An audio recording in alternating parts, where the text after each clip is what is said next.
It all started in the early 19th century. What was started? Our entertainment and the beginning to all animation.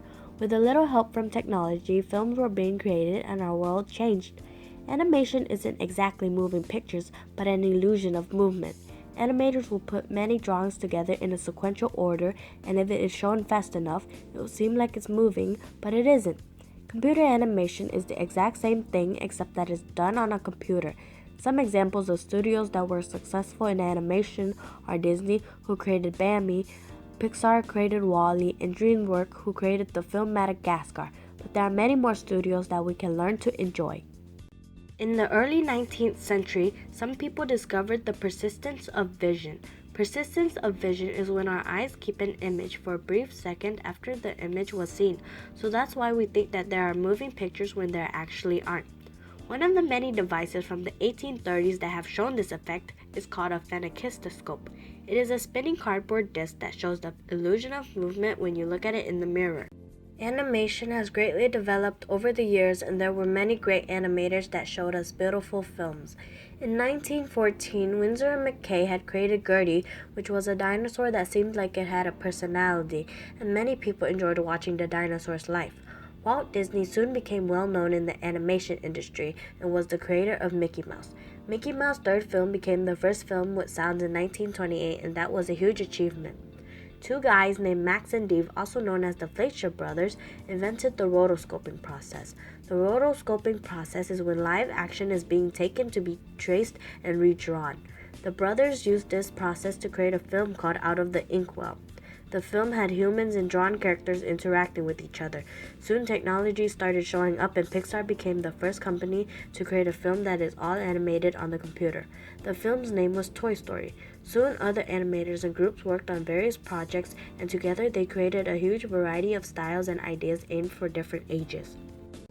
Animators require more skills than just the ability to draw.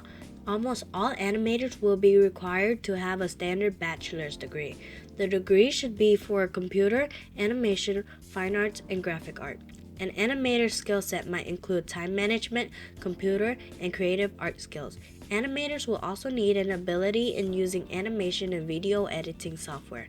They might also need to use CGI technology for computer animation.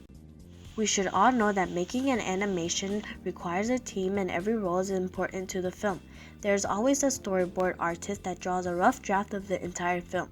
There is also someone called an in-betweener. Their job is to complete the actions by drawing in-between key poses so that there is an illusion of movement. A runner in the group is the person that helps around anywhere when it is needed.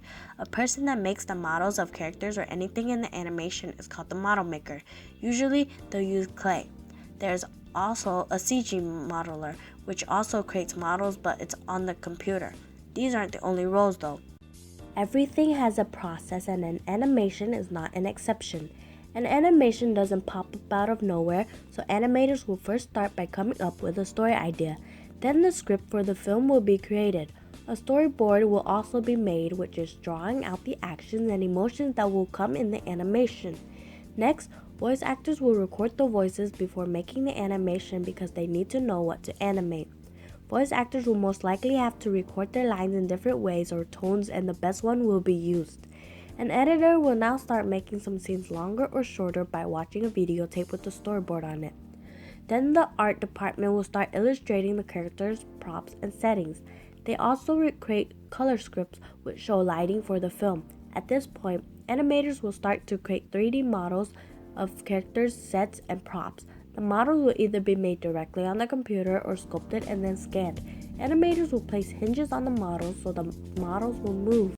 The props and characters are now placed in the final settings. The layout crew can use a virtual camera to make shots and characters pose.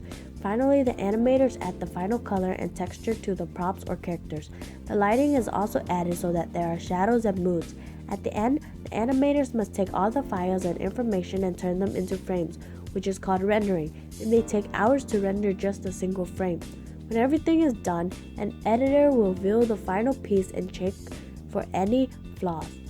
Animation requires months, maybe even years of patience.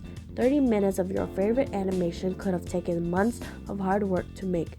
These animators do this for our entertainment.